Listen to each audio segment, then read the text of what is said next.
This podcast is sponsored by nobody. Hey dudes, welcome to Splat from the Past, the only 80s themed horror and sci-fi show where things can get totally radical. Now today, I will be talking to Paul Linke, the great character actor who played Arthur Grossman on the classic cop series Chips. And he's also been in so many great sitcoms and TV shows and movies. You know, he was in all of the Corman Chase movies during the good old boy era, like Big Bad Mama, which celebrates its 50th anniversary. It's one of my absolute favorites. Moving Violation, Grand Theft Auto, which he's hilarious in that movie. I mean, he's one of the guys that steals the show in that movie. And, he guest starred on Laverne and Shirley and Happy Days. He was on MASH. He was in Space Rage with Michael Pare and Richard Farnsworth. He was close friends with John Ritter. He was on Hooperman with him and several of his other shows that Ritter did. And he's real showbiz history. His father was Andy Griffith's manager, and he was a producer. And it's going to be a great conversation today. I cannot wait. I hope you all had a wonderful 4th of July. I sure did, with barbecue. Also, happy belated birthday to past guests Lou Mulford and Catherine DePrume. Catherine will be returning sometime this month to nerd out with me. Happy birthday, ladies. Belated birthday, I should say. I hope you all enjoyed it. So yeah, here is my interview with Paul Linke. Hey Paul, welcome to the show. How are you today, sir? I'm well. How about you? I am fantastic. I can't tell you how thrilled I am. This is such a great honor. Thank you so much for taking the time today. Well, you're very kind. I appreciate that for you giving me your time and your interest. Absolutely. So, going back in time, I can imagine growing up the son of Richard Linke, it was only natural that you would go into show business as well. Well, one might think that, Tommy, but the truth is that isn't really how it went down. I mean, I was around the business in the sense that my father was in the record business, and then he was representing Andy Griffith on behalf of Capitol Records. He went to Columbia Records, my father did, and Andy said he wanted to go with him. And then they realized that they were, shall we say, sort of business soulmates, so they partnered up in the mid-50s. My father became his manager, of course, then everything else ensued, including the Andy Griffith Show, which moved us all to California. And even though I was a mail boy for my first job in 1965, and then again in 67 at Desi Lou, I was around the shows, was on the Andy Griffith set, used to go to the studio to play catch with Ron Howard when he was a little boy. And said, you got to come. There's no one to play with a kid. Come. So I'd play catch with him, and never, ever considered that would be what I would do. And then I was at college, and if anyone's ever interested in it, you can watch on YouTube, Paul Linke, It's Time, full show.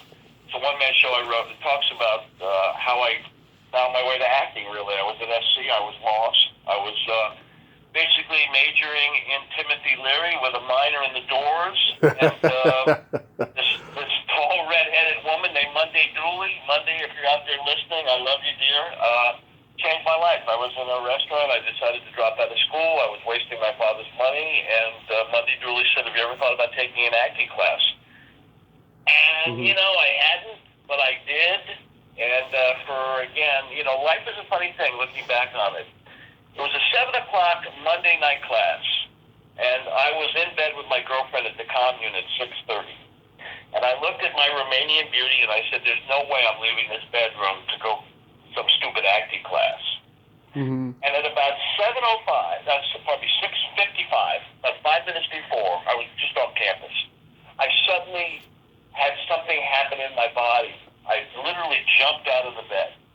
I'll never forget it. And went, I can't explain this to you, Paula, but I got to be in that class.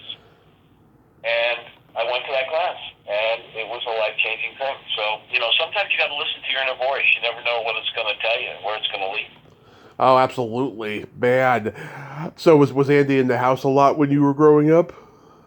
Well, we lived nearby. I did vacation with him several times. I remember one specifically in '59. We all went to Cape Cod for, I think, 2 weeks. And we had cabins up in North Truro. And Andy had just bought a brand new 1960 Town and Country station wagon, a Ford. And he told me that the salesman said it would do 120. Wow. So one day we're in the car out in the Cape, big open highway, and Andy with that maniacal laugh looked at me and goes, "Let's try it out, baby." Poured it. It's like going over 100. Now I'm 11 at the time. No seatbelt. The kind of seats that were the bench seats, so you're sliding across. Hard to maintain my sitting up position, and he was just laughing hysterically, and it was one of those moments you never forget. But he was very important to me. My dad and Andy were those guys in my male that I would look up to, that I kind of idolized, and they sure did very well. And Andy came and saw me do some theater, and I just felt bad I never got to work with him. That's just the way that one went. Yeah. Was your dad with him from a face in the crowd all the way till the end? Even before facing the crowd. I'm telling you, my father was an A&R guy, Capitol Records, when what it was football came out. And if any of you, Tommy, or your listeners have never heard what it was football, it was a comedy album that Andy wrote and recorded about a Southern hick going to his very first football game.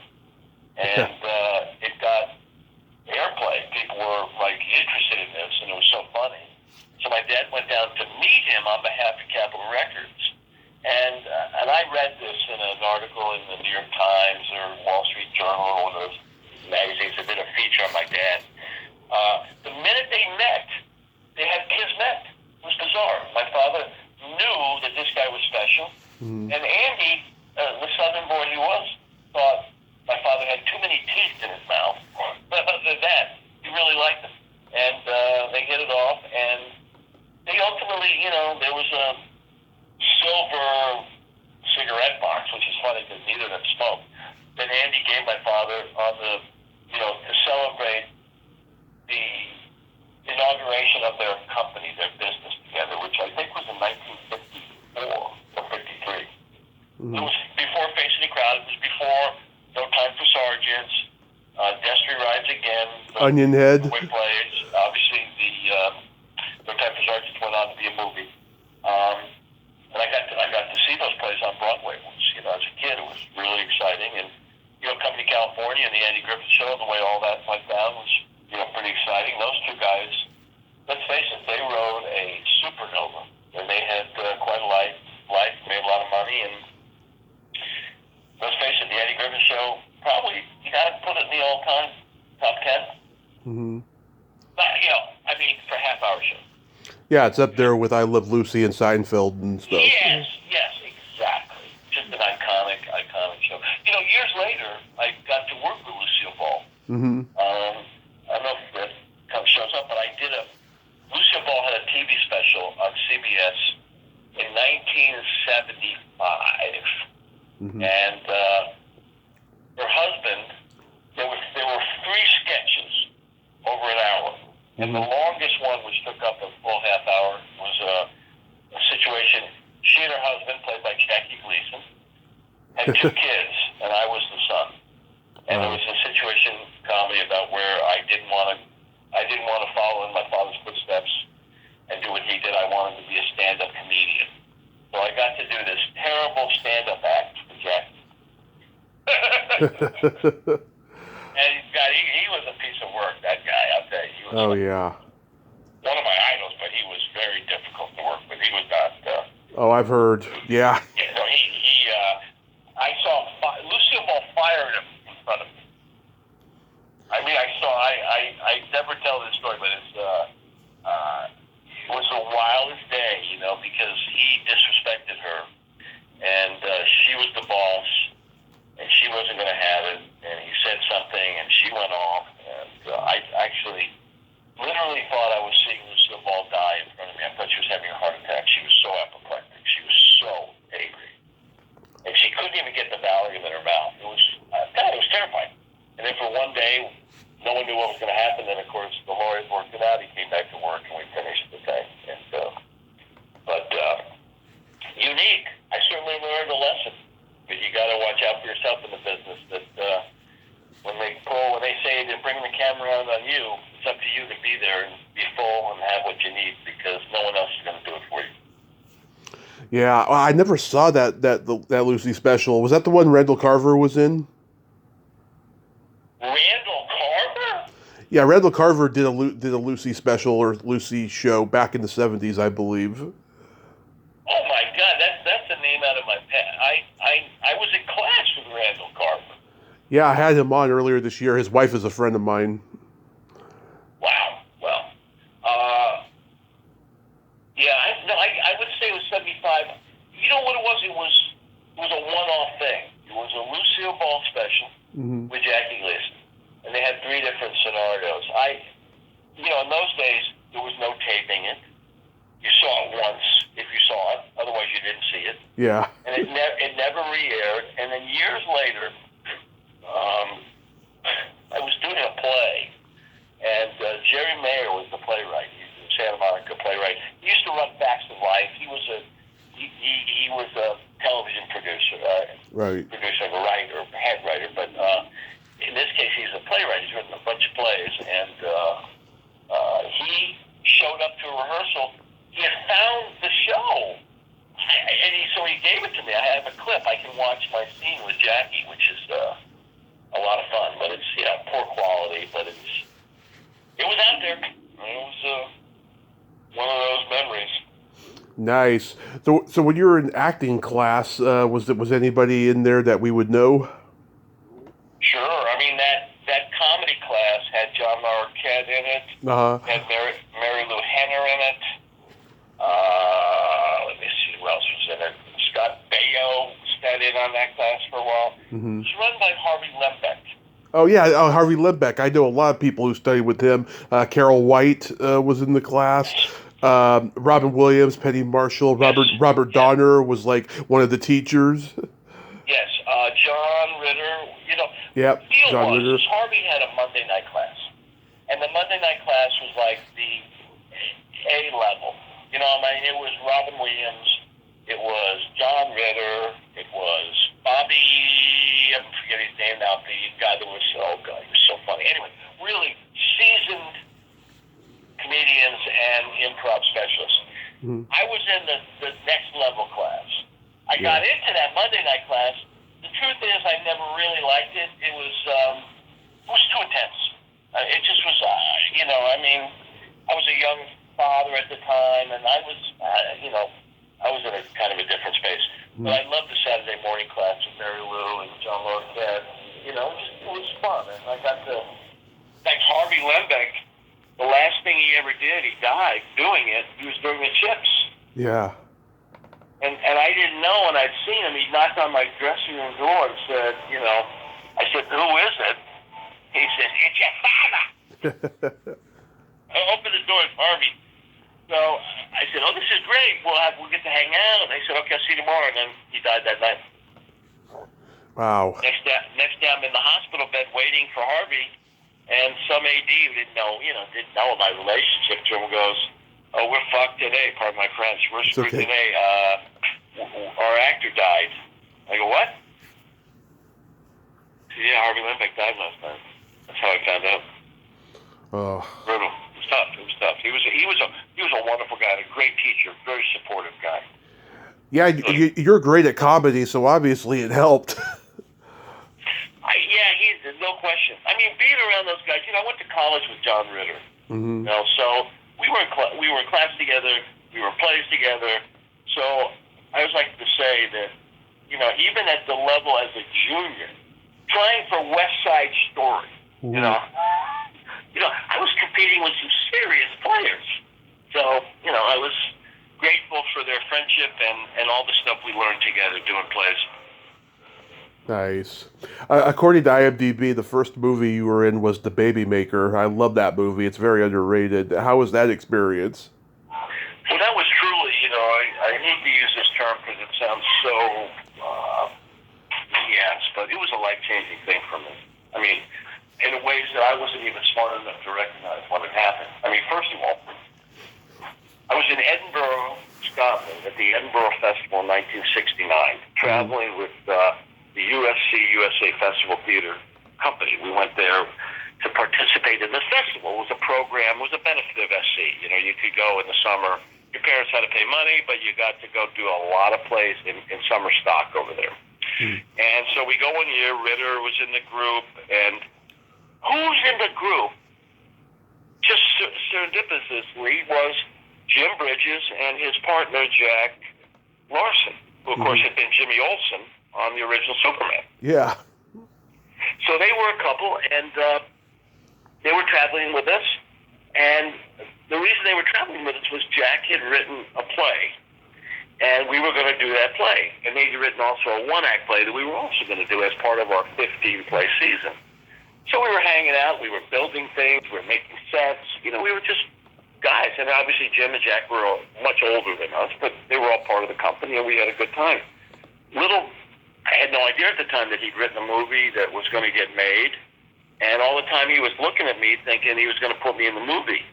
So when we get back to America, and it's time for my whatever that was, senior year, I get a call from Jim that he wants me in my movie, and I got to go meet Robert Weiss, the big producer, and get a letter from him to SAG, saying that they couldn't make the project without me, which is how you got your SAG card. So I literally got my SAG card out of that, and got to work with Barbara Hershey and Scott Glenn, and it was just a great experience. It was a highlight, really, of my life. You only get that first movie gig, and the sun is out, and it's California, and you're 22 years old. Come on. It was like heaven. I mean, I just remember driving to the set, and Barbara Hershey, I still love Barbara Hershey. I mean, I haven't seen her in years, but I just think she was just a peach. She was a great gal and a wonderful actress, was so kind, and made great hash brownies. Yeah, it was also a serious subject too. I don't think a lot of people knew about fertility or infertility. It was 25 years ahead of its time. It was incredible. Yeah. I mean, Jim Bridges, if you look at his movies, China Syndrome, Urban Cowboy, Yep. What was it, 9/5/15? Yeah, Mike's Murder, movies like that. Mike's Murder, yeah, with my friend Daryl Larson. Yeah, that was just, I mean, I love Daryl. He was a great guy. He really was a great guy, Jim Bridges. Yeah, very talented. Died way too soon. I love Big Bad Mama. I used to see it on my local UHF station at 2 a.m. when I was a kid. This was the first in a series of Roger Corman car chase movies that you did. And, of course, we lost him recently. Did you have a relationship with him? Unfortunately, I never really did, but I was fortunate to do some of those. And, of course, the one I think of is the Ron Howard one. I mean, Big Bad Mama was great because I got to work with Angie Dickinson and meet Susan Sennett, who later married Graham Nash, and I got to know them later in life when I was doing my one-man show, Time Flies When You're Alive. But, I never met Roger, but Ron Howard, of course, when I was working, Bobby Hoffman, who cast Happy Days, he'd seen, I'd gone and did a general audition for him, and he remembered me, and it's 1976, I'm in New York,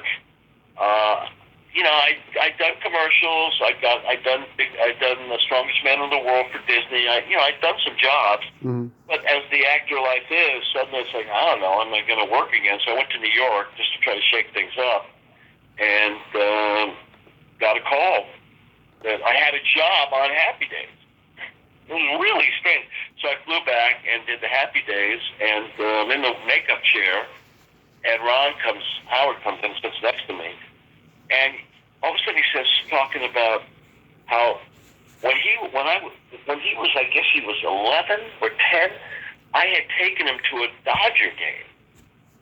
I mean, this when I think about it now as a father of four and a grandfather, I mean, it just shows you how much times have changed. Yeah. Ron's parents, Rance and Jean Howard, allowed me, a 17-year-old kid, to pick up their son, drive him to a night Dodger game, and then bring him home.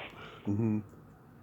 And, I mean, I was trustworthy, obviously. But the point is, Ron, sitting in that makeup chair, I had totally forgotten it. He remembered the game, starting pitchers were, who the winning pitcher was, wow, what the winning score was, who'd gotten hurt in the game. And I'm looking at him, and I'm going, just amazed. Anyway, and then shortly after that, he says, I want you to be in my movie, Big Dad. What was it called? Grand Theft Auto. Love that movie. Yeah, with Nancy Morgan, who I spent the 4th of July with yesterday, my former co-star. And there was a certain point as I was getting her a towel as she got out of the pool, I gave her some... I think you chose Ron Howard over me all those years ago. She's gorgeous. And, yeah, I mean, I've talked to Peter Isaacson. He says hi, by the way. Oh, he's a great guy. I love Peter. Yeah, the best. Yeah, I had him on last year. Yeah, Grand Theft Auto is such a funny movie. This is when Smokey and the Bandit and eventually Convoy cemented the car chase genre. And this movie is just so funny. Like, I laugh every time you're on screen, wearing that horse jockey outfit driving the car. I appreciate that, Tom, because I love my performance. You look back, I mean, I look back and I go, well, that was okay. I was good in that. I like that work. Sometimes you look back, that wasn't good. But, I was proud of that. And, Ron's parents are in that movie. His brother's in the movie. Yep. I mean, his mother's actually on the bus. At one point, they're on a bus. Yeah, Jim Ritz steals the movie as the cop who has to ride the bus. Yes! That's another, of course, yes. So, and it was interesting. And the stunt guys were, they were wild. Those guys were wild. They would, they do these dangerous things and then they party like crazy at night. I mean, it was, in fact, the guy that doubles for me in that movie, and probably for Ron and other guys, Vic Rivers, in the very next movie, died doing a stunt. Wow. So, that was always kind of looming at the edge of those crazies. He did a water thing, where he took a car into the water off a pier, and didn't have oxygen in the car, which is the cardinal. That's a cardinal sin for stunt guy. And there was a whole big thing on the set. They didn't want him to do it. He was going to do it. And his girlfriend or fiance was watching it. It was a horror thing. But those guys, they just were so crazy. They didn't mind taking risks. Yeah, I met Clint last year. Great guy. We were at an autograph show. Yeah, I played golf with Clint. I mean, that was, they grew up around, we all kind of grew up together. Mm-hmm. That show went on for so long, the Andy Griffith Show, and, they wanted to become, teenagers, and then Ron wanted to go to high school and have a regular life. And direct. Yeah, and he's very kind to me. I mean, he put me in. I did Grand Theft Auto, and then I did Parenthood. Mm-hmm. Parenthood's one of the best movies of all time. I agree with you, and I'm so proud of it. And I'm so proud to be in that movie. I really feel great about it because it's funny. I told a couple of my friends who were remain nameless recently. I said, "You have never seen Parenthood? Are you kidding? You got to watch it." They turned it off after 10 minutes. They said it's too corny for them. But I disagree. I still think it holds up. I don't find that at all. I think it's just a wonderful movie. It is. It's a great movie. And also, Marion Ross plays your mom in Grand Theft Auto. I had her on a few years ago. Great lady. I mean, she called me back after the interview and thanked me and told me that I was a gentleman and that she had a great time. Yeah, she was a class act. She was really something. Yeah. It was one of the biggest thrills of my life, I'll tell you. But, like, after you had done Big Bad Mama, you did a policewoman episode, and I saw that episode. It's hilarious. Like, Charles Duracop and the other guys bust open the closet door, and they did not expect to see you in a cowboy outfit. I tell you something, Tommy, on my table, I see the policewoman. You know, Yeah. once in a while I'll see it in the menu or whatever, the thing you scroll, whatever it's called. Yeah. And every time I see a policewoman, I look for it, hoping it's that episode, because I'd like to capture that. Because I think I saw it when it came out, but I've never seen it again. Yeah. Oh. It was pretty funny. You know, we lost Durkop recently as well, and he was also in the World's Strongest Man. Say that name. I missed the name. Tell me again who that was. Charles Durkop. Oh yes, yeah. You were in the second episode of Laverne and Shirley. Was that fun to do? It was because that character Milo that I played, it was the bachelor party. Mm-hmm. You know, what they did was they had this idea, and that's kind of the way TV used to work a little more. I mean, they still do it with the CSI stuff, but, Yeah. you know, like the Andy Griffith Show was a spinoff of the Danny Thomas Show. Mm-hmm. And Laverne and Shirley was a spinoff of Happy Days. Right. So the first two episodes of Laverne and Shirley, I believe Henry's in it. Henry and Ron are both in those episodes. Oh yeah, it's a Fonzie episode. Yeah. Yeah, and so obviously I met Henry. We both showed up on a Saturday at Warner Brothers in I don't know, it was early '76. I mean, before he was famous, whatever it was. And Yeah. we were both doing a charity thing, Mm-hmm. and really nice guy. So I was grateful to get to work with him on that little virtually, and then it led to me doing that character that I repeated several times on Happy Days. Bruiser, I think he was. Bruiser. Became Bruiser. Yeah, Bruiser. Yeah. That was fun. Really, those are fun doing those sitcoms like that with the audience and everything. It was great. Yeah. People have told me there was a lot of tension between Penny and Cindy, but I'm sure you didn't see that in just the second episode. It probably evolved as the show went on. Yeah, I mean, let's be honest. It's part of the business. Unfortunately, sometimes the stars don't align.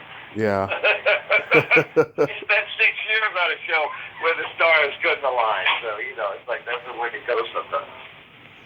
Yeah, Cindy was supposed to come on here at the time of her death, and I'm still devastated it didn't happen. But I'm sorry, yeah. I was a huge fan. Yeah. Yeah, I don't. They were when I did the version show. They were both so nice, really. Mm-hmm. And but I did go back to the set like a year later. I was around, and you could already tell the vibe was different. Yeah. And, I never know why that happens. I mean, well, I do know one thing: the vibe of a show is all predicated on the lead. Right. Or the leads. They dictate the vibe of the shows. So, for example, if you walked on a John Ritter set, it had one feeling.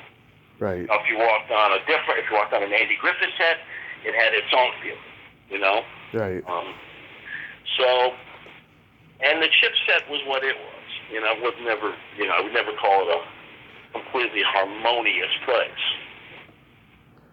Yeah, I wanted to ask about that because I saw Eric Estrada do a podcast interview recently, which he never does interviews, and he said that a lot of his bad reputation was fabricated by David Beagleman because they got into a confrontation. He told the whole story. He went into his office and told him something, and Beagleman said something like if it wasn't for me, you'd still be a stock boy, you spick, or something like that, something awful like that. And then the reputation got out in the press that Estrada was difficult. Is there any truth to that? Well, I mean, I that particular story, I've never heard that before. I mean, I wouldn't doubt. What happened was he wanted his money. Yeah. So we all, if we go back in time, remember what's his name, James Garner? Yeah. The great James Garner. The whole thing where James Garner got screwed out of his profit participation in his show. Two of his shows, actually, Maverick and the Rockford Files. Yeah, okay, I forget Maverick because it's almost pre-residuals. But yes, you're right, the Rockford Files. But you're right, so both of them. So Eric had that template in mind. He was understanding that. So he knew in a business sense, this has nothing to do with television, but in a business sense, Chips had already been, as I understood it, sold into syndication, which required 5 seasons. That was part of the contract. So Eric knew, because when he had his accident, which I believe was in season 3, I'm going back, right? Yeah. He was out of commission for a while. And they, as part of whatever, the whole, they gave him a Rolls Royce, and they had to give Larry a Rolls Royce. Then Eric they gave Eric points in the show. But the points don't mean anything if they do creative bookkeeping and they always show a loss. So Eric knew the time to cash out was before that could happen, where they still needed him. So basically, he did a work strike. He just said, I'm not showing up to work until you give me my profit. And that was, as I understood it, what the problem was. So they hired Bruce Jenner to do 6 episodes while lawyers worked it all out. And Eric could come back and they could finish the 5 years, and he could, they could get their sale, and he would get what he was owed. Wow. But that's all. Now about David Beagleman and all that, I don't know. I did meet David Beagleman, not because of Chips. Yeah. David Beagleman because of my son, who happened to fly to Vancouver, right, to be with his friend Nicky Himes, the son of Peter Himes, the director, while Peter was making Narrow Margin, the movie. Oh, yeah. So they wanted Nicky to have a friend up at Vancouver, so my son got this great trip. So he got this first class flight up, so Ryan flew up to Vancouver, and either on the flight up or the flight back, he sat next to David Beagleman on the plane. And David Beagleman was intrigued by my grandson, because he told my son, my son actually said to him, "What do you mean you're not having the dessert? That's the best part. Are you crazy?" So David Beagleman got a kick out, so he had the dessert. Yeah. Wait, so I don't know any of this. I'm home, and I had premiered my second one-man show the night before. It was a show called Life After Time. And really, the night before, at the John Anderson Ford Theater. And it had really gone well. And so the first thing I know, it's 10 in the morning, I get a phone call from Mrs. David Beagleman's office looking for Paul Linke. I go, oh my God, the word's already out about my show, because the first show had been on HBO. I figured, okay, someone's going to jump up and want to make this one. Great. So I get on the phone with Mr. Beagleman. He goes, "Paul, I just want to tell you, your son Ryan." It had nothing to do with my one-man show. He wanted to tell me about my son and how great he was and how he made him have the dessert and let him play with his Game Boy and all this stuff. And he says, "I want to take you guys to a LA Kings game with my grandson." So, that's my experience with David Beagleman. He was just a gentleman and a really nice guy. But, in business, let's face it, he's not a lot of money, so I wouldn't put anything past anyone. Anyone might have said anything or did anything. So I would have to trust Eric on that. Eric, one thing about Eric, he's honest. Yeah. He's exactly who he is. And, I also will always be forever not indebted, but grateful to him, because, not that anyone knows this, but his youngest child, his daughter, is named Francesca. And my wife, who died in '86, who knew Eric and loved Eric, and he loved her, was named Francesca. So I always was very touched that he named that his daughter, even if it was just because he liked the name. I thought it was very sweet.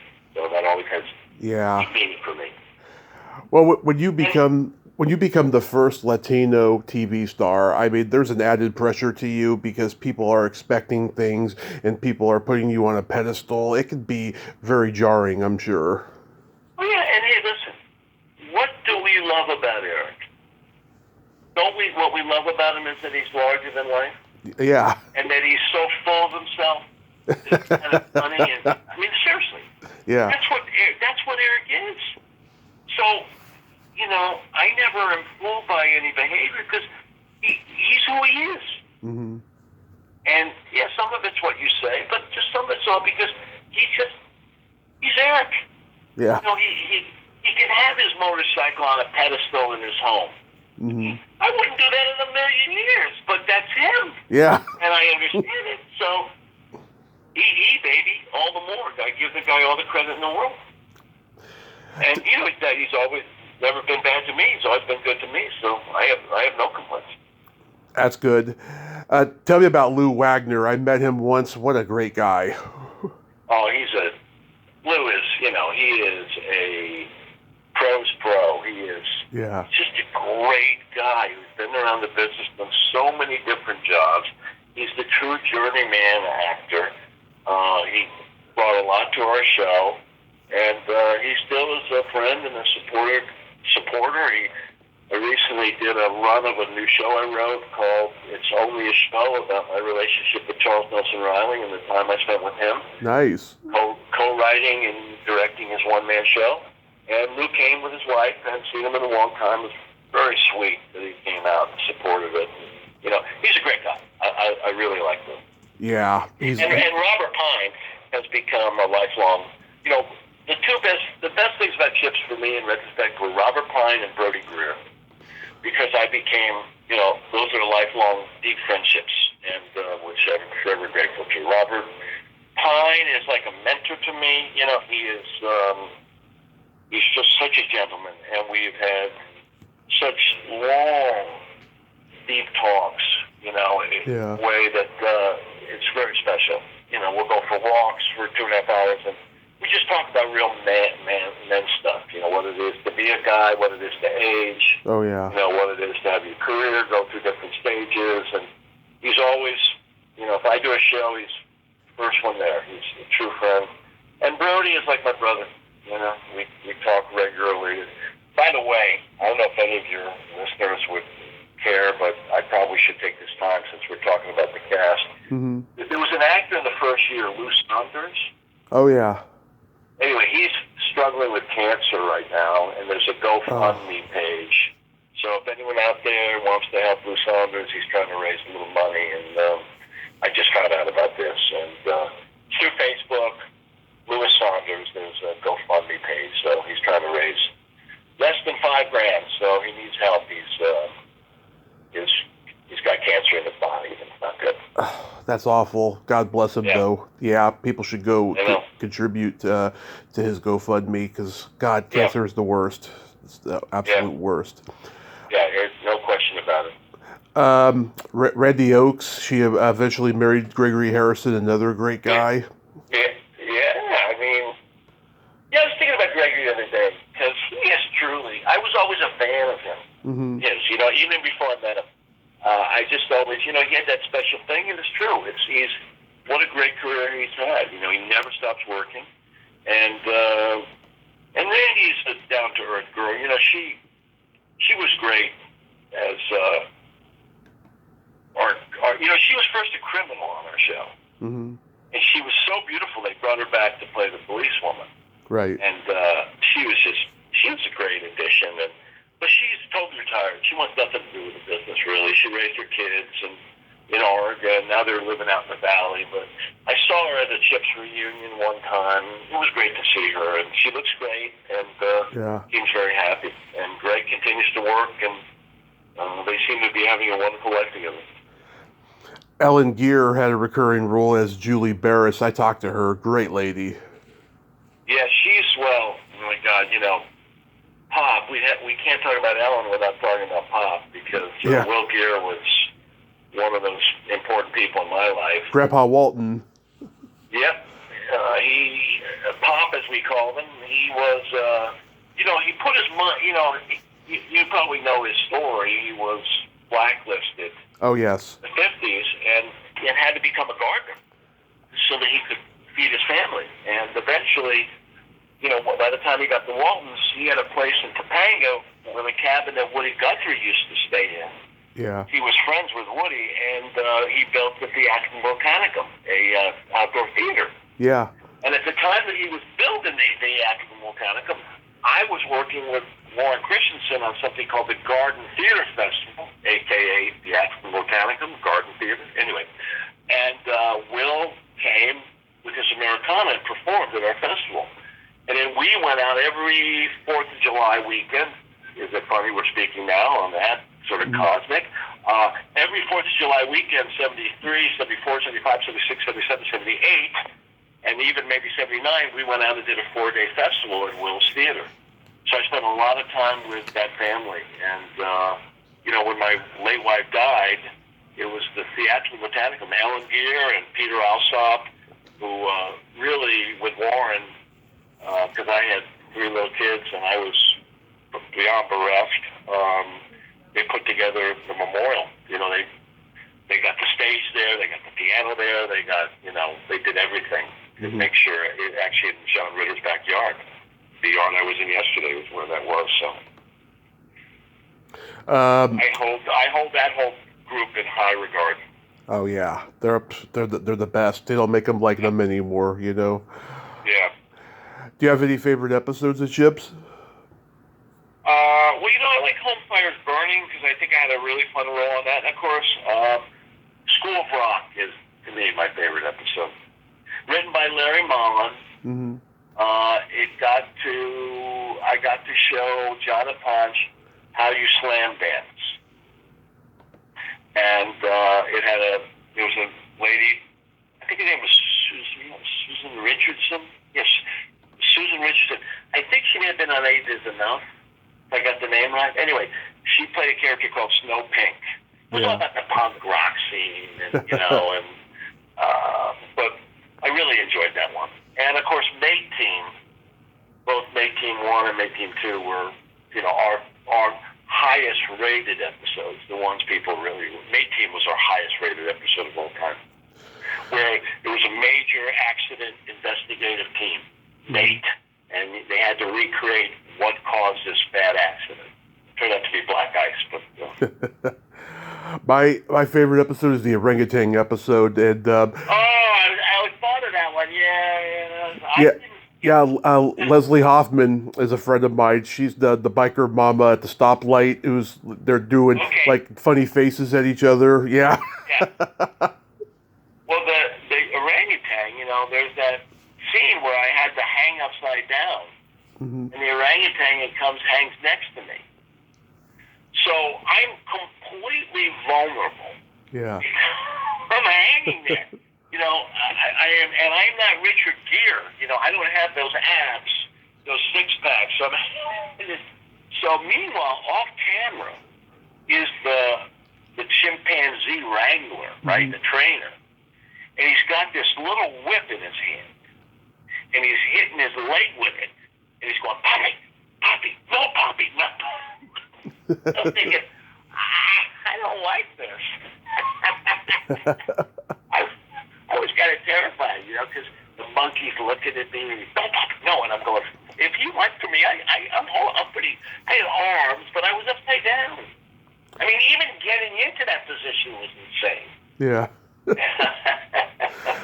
Yeah, after those Clint Eastwood movies, there was a few years where orangutans were popping up everywhere. Yeah, exactly. That's right. How was guest starring on MASH? Well, it's one of those things where you look back and you like Parenthood. I'm so proud of you, even though it wasn't a big role. And here's a story for you. Mm-hmm. I did a lot of different chips and different episodics, many different. And the traditional thing for the actor, if people don't know, is, let's say they give you a set call time, right? A time you have to be there. And so let's say your set call is 7 a.m. Mm-hmm. So you get there at 6:45. Normally, you might not work till after lunch. It's insane, but that's just the way it is. So I get a set call for MASH at 1 p.m. So I'm there at 1:45. You always want to be early. Mm-hmm. If you're not early, you're late. It's the whole story. So I'm there early on, so that they don't ever have to wait for me. And the AD, the assistant director, runs up to me and he says, "I'm so sorry, we're behind." Well, in my mind already, I'm seeing that I'm not going to be, I'm not going to get out of here till midnight or something. So he says, "We're 15 minutes late." I looked at him like, "Are you kidding?" That's unbreakable. So sure enough, they were 15 minutes late, but that's it. And next thing you know, I'm in the bed, and Alan Alda comes up to me. Mm-hmm. And he sits down, and he sticks out his hand. He says, "I'm Alan Alda." I said, "Hi, I'm Paul Linke." He says, "Paul, let me ask you something. How do you think we should play this scene?" And I learned so much in that moment. I learned, A, what a generous person he was as an actor, as a human being. Mm-hmm. 2, what a smart person he was as an actor, as a human being, because he was there every day, Yeah. over and over. You run out of ideas. It starts to become something else. You know, you're not, it's weird. You really got to fight against the bad habits of having a job. It sounds weird, because you really do. I mean, having a long-time series ultimately is in a way a killer for actors, because they stop growing as actors. Right. Because you're doing everything in little pieces. And I thought he was brilliant, because who knows? Maybe I had an idea. You know, maybe I had something he hadn't thought of. Because he was not bored, but he'd done it so often. And we did it, and I went home. And to this day, when someone says, "Hey, sorry, I'm matched," and it's to be part of that show is, like being part of the Eddie Griffith Show. Right. Very proud of it. Right. I've talked to a few people from Motel Hell. I've talked to Kevin Conner, another great guy, and I've talked to Nancy Parsons' daughter. And she told me that her mother was freaking out about having her head buried in the dirt in that one part of the movie. Yes.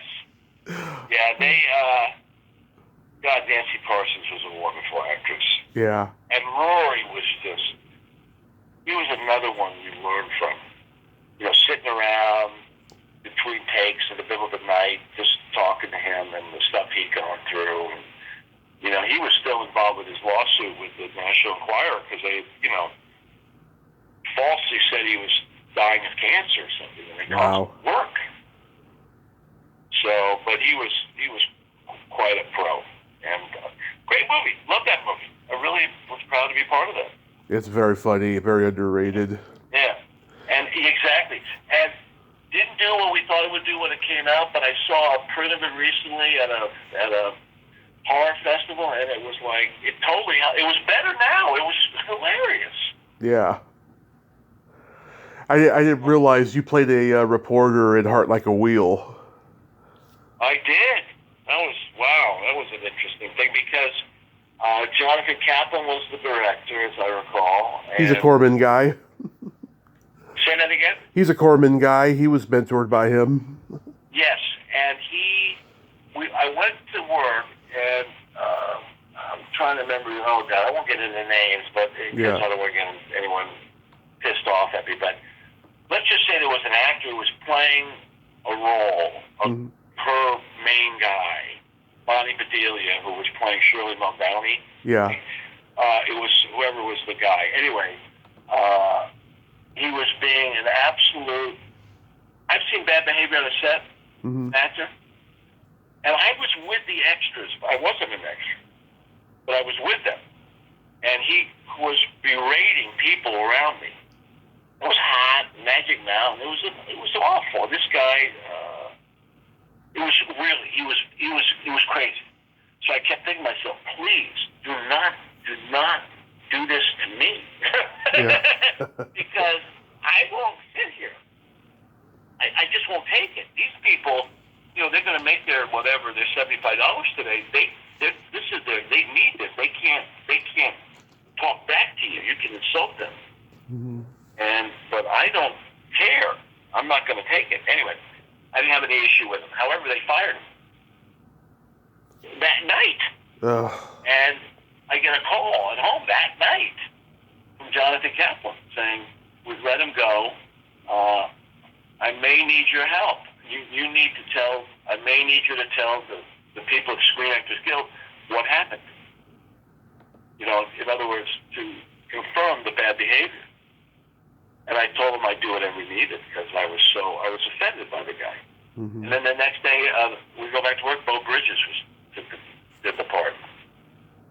And he was great. He did a great job. Beau Bridges is a great actor. Yeah, and that's one of the few times I've ever seen an actor get fired for being an absolute dick. Yeah.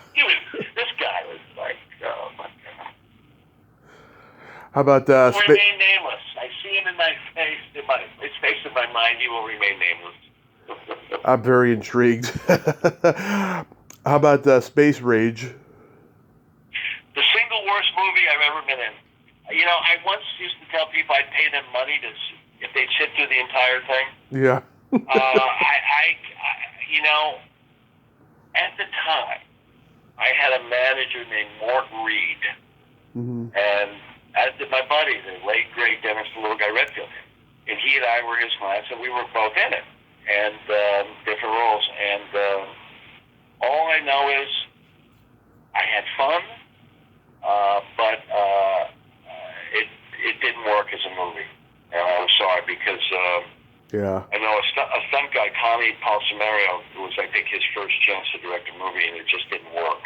Yeah. So I know that, and I like Connie very much. I know it didn't help his career, and I remember one day I went to work, and it was out of a big scene in a dust pit, a gravel pit alley, and it's hot. And so I go to my trailer, and I shut the door, and I'm waiting for them to call me. They knock on the door at lunch. I go to lunch. I come back. I sit in my trailer. I'm not going to go to the set because I don't want to be in all that dust and dirt and heat unless they need me. End of the day, we're going home. They forgot about me. That tells you all you need to know about the movie.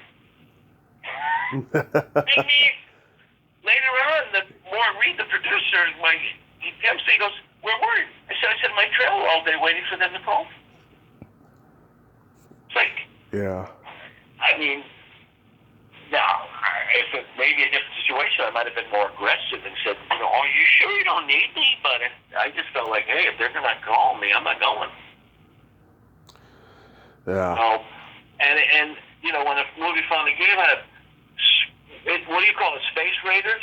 Space Rage. That was either the second or third name for it. Yeah.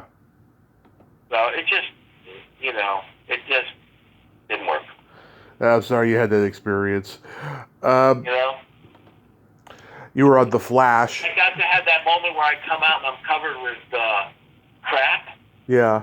Come out of the sewage tank. Can't you see I'm desperate? Yeah. I love that. You know, I don't know. I was sorry. And what was his name? Who was the actor? Michael Pare. Yeah, tell me, Michael what again? Michael Pare. Michael Pare. Oh, my God. He had such energy and such edge. What happened to him? He's still out there. He's done over 100 movies, you know, but they've all, you know, been like, you know, not seen very well. But back then he was hot. You know, he did Eddie and the Cruisers and Streets of Fire back then, you know. Yeah, he was, and you know, he was one of those guys who took himself very seriously. And, you know, some people, you know. Yeah. There's some people you meet and you can approach it. And there's other people you go like, no, they don't.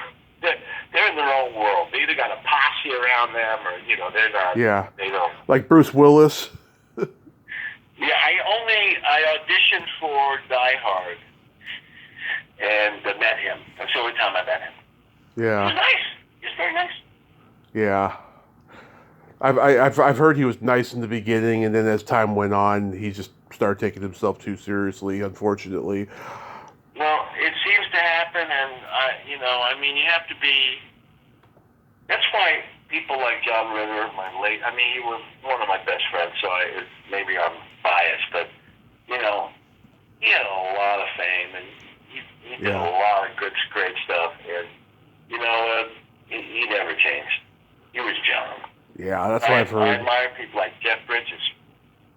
I've known him a long time. You know, he's just Jeff. He's, you know, they're able to remain with a perception of themselves that doesn't get so twisted by other people's adoration or, you know, sycophantness. That's a word. Yeah. Lackeys. Yeah, I mean, you know, you got to have a strong. And Ron Howard, that's the greatest example of all, really, when you think about it. Mm-hmm. You know, he was. My daughter Lily, my youngest, she She's no longer trying to be an actress, doesn't want it. She got married to Boston and Somerville. She's got a good job, arts in public places. She's happy. But she once said to me, when she said that, she decided she wasn't going to pursue the acting, she said, let's face it, especially when she was young, I said, you sure you don't want to go? And she said, how many kid actors do you know didn't wind up on drugs, Dad? Yeah. And she said, one, Ron Howard. And, you're not maybe far off. I mean, I'm sure there are others, but generally speaking, the streets of Hollywood are paved with, unfortunately, all those young actors who just didn't, Yeah. I think him and Kurt Russell. Yes. I did work in Strongest Man in the World. Kurt was another great guy. In fact, I saw Kurt many years later at Two Birch Palms.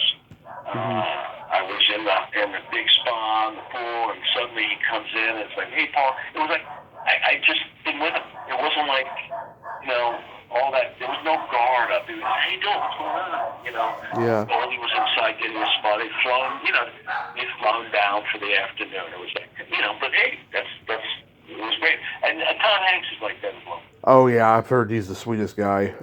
Yeah, I mean, when I told you the David Beagleman story earlier, when he took us to the hockey game, when we were leaving the arena to go to the dressing room so David could introduce my son to Gretzky and his grandson to Gretzky, and that they could each get signed sticks and all that. Nice. On our way out, I suddenly hear, Paul, and I turn and it's Tom Hanks waving at me saying, come here. And he was with Rita, who used to be an acting class with at Charles Conrad. And it was like, and I only met him once. And we had played on a celebrity softball team together. I was the third baseman, he was the shortstop. Right. And he saved my ass all day. He got the autograph. And he's been the nicest guy. It's like, yeah. I don't know, I just think I'm still a hippie at heart, Tommy. I think, why not be nice? Why not be kind? We're so lucky. Yeah, why not be nice? How about The Flash? The Flash, what I remember at The Flash most is late nights. Those were all-night shoots. Yeah. I mean, brutal. And I'm sorry. People are not meant to act at 4:30 in the morning. Yeah. And the other things I remember about it are, I got to Clarence, the big man. I'm talking about the boss, the saxophonist for the Springsteen Orchestra for the E Street Band. Oh, Clarence Clemens. Clarence Clemens was in the episode. So I got to spend one night talking with Clarence.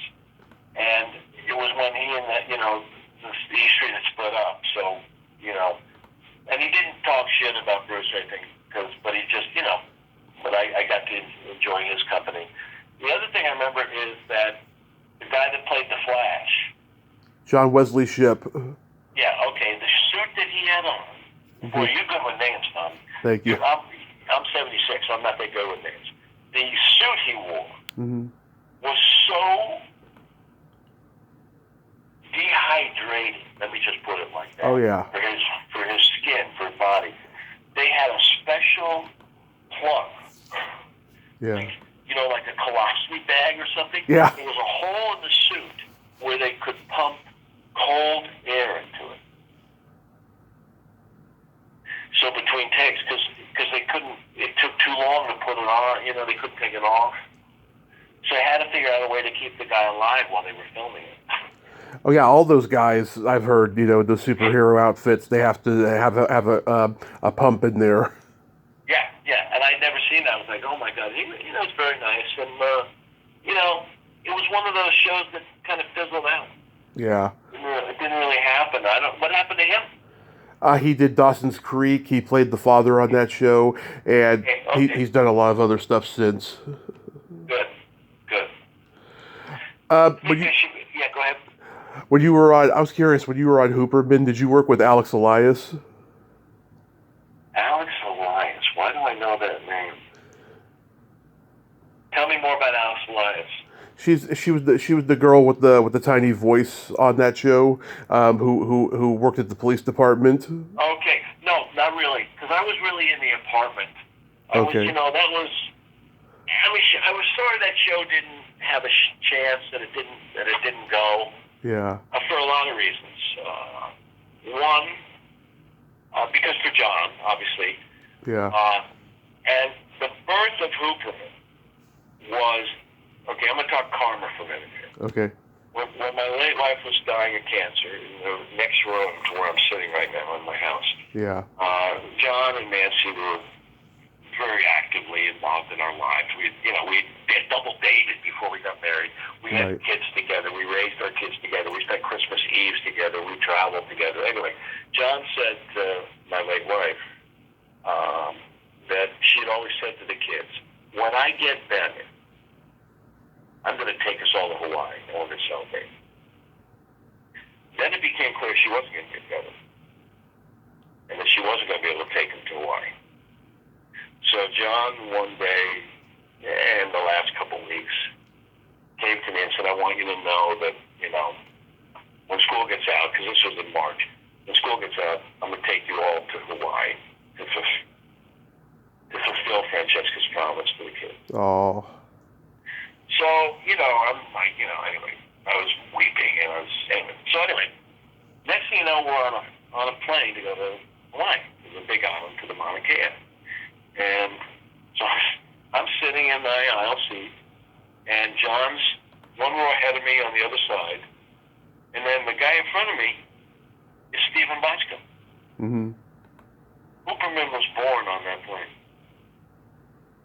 So John, doing a kind thing for me, got to fly to Hawaii, and in the course of that flight, and then of course we were all in Hawaii together at the Mauna Kea, hanging out.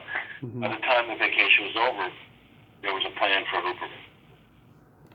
And Bochco went about the business of creating it, So when they decided they were going to make it, John insisted that I and his other friend, Rod Gist, who's no longer with us, large African-American guy, that was part of our play troupe, so to speak, played neighbors, or tenants in his building. So it was great, and got to do some stuff and work with John. And, again, my supportive buddy, just trying to help me stay alive, feed the kids. Yeah, there was no one like him. He was just... believe me, he the was best. Beyond. Like, I could go on and on about all the things he did for me. So what do you got going on these days? Well, I just completed my run of my show that I wrote and I created called It's Only a Show, which was a one-man show, basically about Charles Nelson Riley and I. And loved him. How I came to meet him. He saw my one-man show, wanted to meet me, and then, we became friends, and I helped him create his one-man show. So I created a show about that whole story. It was well-received, and we filmed it. I'm waiting for the editor to finish the editing of it so I can show it around, see if I get some more gigs. Mostly I'm spending time with my grandchildren, to be honest with you. Mm-hmm. I'm not chasing the TV film thing anymore. I have no interest in that. Unless somebody wanted me to do something, but I'm not looking for that.